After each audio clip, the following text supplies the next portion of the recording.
right off the bat with Morant, one of the best young point guards in the league, having an amazing season at the crisp age of 22. And man, he's looking awesome doing it after they took out some of his best teammates last year with Jonas Valanciunas and they and Grayson Allen, and decided to get younger, bringing in a guy like Zaire Williams. And he's just like, hey, it doesn't matter who you have around me because I am Morant. Yeah. Oh yeah, he's doing great. He's in the I forgot where he was falling in the early MVP voting. I think he was top 10.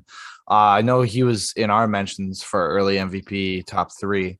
So he's looking amazing. Part of that. Yeah. Go ahead. I was gonna say 26 points on almost 50% shooting. Like, it's kind of tough to see that he was gonna jump that high up in efficiency. Obviously, only 14 games so far, but wow, you gotta love what you see. Yeah, let's jump into the stats. I got all my cliff notes here. So got the numbers. Obviously, so he went from a little over 19 points a game to 26 a game. I'm 26 and change. Now biggest reason he's taking 5 shots more a game. He's 20 shots a game. It's kind of a lot, actually. Like, when you look at offense, it's pretty loaded just on him. But he's doing it like with 40% better from the field, which is a huge jump. One more 3 a game, taking one more, but he's making 38% of them, which is 80% better than last year. And his free throw attempts, they're about the same, but they've increased by 50%. So now he's shooting 77 from the line, which just increasing all around. Yeah, 25.9 points per game as of today. Assists are about the same at set. What was this? I think it was like close to 7. And then 7.3 rebounds, up from 6.4 last year. But he's had the same assists every year, but rebounds, he's up 2.5 even. And the 3-point, that's the big thing for me, up 8% on that. And AD. Now they've got to, actually worry about him out there. Whereas shooting 30% out there, it's like, yeah, you're going to shoot it every now and then just because you're trying to get better, but we ain't worried about it. Now 38%, it's like, fuck, this guy can score from all over all of a sudden. Yeah, because now that, so he can get space, but before he was able to get space, he's got all those ankle breakers we saw last year, but he wasn't he was only capitalizing on 31% of them. But now he's like, actually, now it's making him pay for all those, like, that space given, which is even more dangerous. It opens it up even more because they're gonna have to jump him out. He can fake it, and then now he's got an easy drive, take the speed, and dunk it on him. That's the type of potential that we're seeing, and it's the reality already in year 2. Yeah, and he went from a below average true shooting at 54, and now he's at 58%. With that volume, is even more volumes, like better shooting volume, better. It's just looking great. 69% around the basket, so he's just punishing. That's like Rudy Drummond type, like that efficiency around the basket.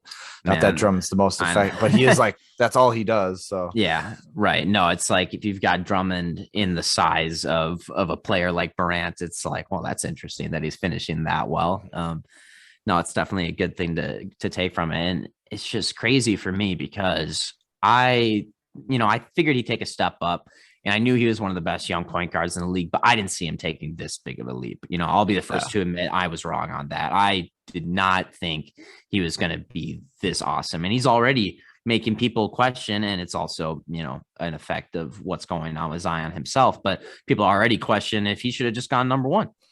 Yeah, that's what I was thinking when I was going through this, even when we did our Grizzlies rebuild. When we talked about our Grizzlies young core, like, injuries plays a massive part. Skill is set aside. Like, it doesn't matter how good you are if you're not going to play. Like, look at Kawhi. Like, look at the effect Klay Thompson. Klay Thompson is obviously really good, but this team has been the last 2 years, the Golden State Warriors were just holding back, because their second best player was injured. So, like, I would definitely, if I was a GM in this league, I would have taken Morant first. Like that, like he would have been my first pick. Yeah. That's no question for me because all the injuries Zion has dealt with. Maybe in 5 years, Zion will go injury free and it'll change my mind. But as of right now, I'm looking at this and I'm like, Morant all the way. And even what he's been able to do, like with his team, they're up there. They're competing for a play-in spot. Yeah, obviously, like hindsight's 2020 on this, but we also knew that there was a possibility that Zion was gonna, be too heavy for the NBA. Like that was not a secret. And he did have an injury scare in college as well. And they had to be really cautious about it because he's so heavy. And it's like, well, we really got to be careful with him. And now all of a sudden, his first year and is now his second year in the league, he's already being managed with his load management more than anyone else in the league. And now he's got an injury that they continue to just keep pushing under the wraps because they just want to sell tickets. And it's like, man, if you had John Morant, they'd be selling tickets, no problem. Because that dude's a dunking master. He's fun to watch. He would look really nice next to BI too, actually. It'd be a good fit. And it's like obviously on draft night, it was just like, oh, we gotta go after Zion. He's the most polarizing guy, but it's like, oh man, who's been more exciting in the NBA? Yeah. And honestly, like Jaren Jackson Jr., like he would be a decent fit next to Zion. He's very perimeter type big guy, shoots a lot of threes. He's not that great at rebounding, but he's good defense. Kind of like a young Miles Turner, but off to a better start. But we'll get into that later. But my last thing with Ja is like, I have two last things actually. So like, because it's not just like all the 3-point shots, how he diversified his game. Like his floaters are just going in now from 3 to 10 feet. Most of the shots from 3 to 10 aren't just mid-range pull-up. Most of them are floaters. He'll drop about 3 or 4 a game, and he's shooting 47% from 3 to 10. Like that's really nice efficiency. Like if you're shooting 40% from mid-range, that's fine. That's like passable, but 47% off just 3 to 10, that's awesome.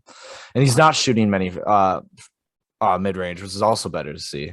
And it's just really helped out his game. It's not just like downhill speed now. It's like actually like craft. Like he can adjust. He can change what he needs to do. And I mean, he's always been a good passer, so it's just really opened up their offense.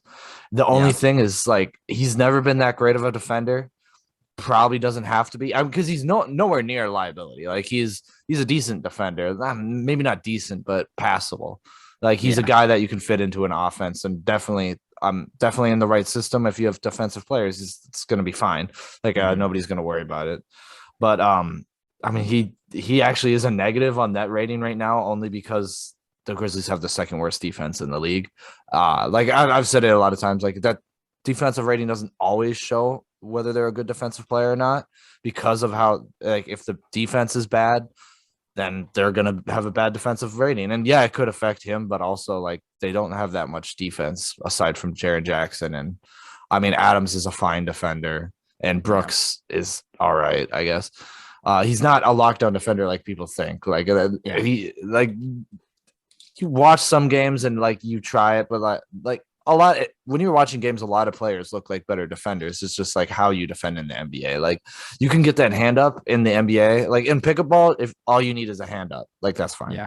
But within the NBA, like you got to hands in front of the eyes. You got to push them off their spot. There's all that balance like matters, because if they're straight up, it's going in. Like that's it. So great. I'd like to see who they get for his help. I don't think it's Jaren Jackson as the number 2 on a team. I think he could be their starting power forward on a contending team maybe in 2 years, but I would like to see who they put next to him. It's a great start for him. Yeah, no doubt. It's looking like a solid squad here that we'll dive into in our next segment. A little teaser there. But John Morant was I think I mentioned earlier on this podcast, I said he was a second-year player. I stand corrected. He's third year. I don't know why I said second year. But doing fantastic here in his third season. And, he might get an all-star appearance here with other guys getting older and moving conferences. So definitely deserves it as of today. Even with absolutely. The Grizzlies seeds, he would be an all-star. I don't know about starter. I think it's pretty depends on the votes, though. That depends on the votes. Yeah. And he is a fan favorite, so that's always a possibility.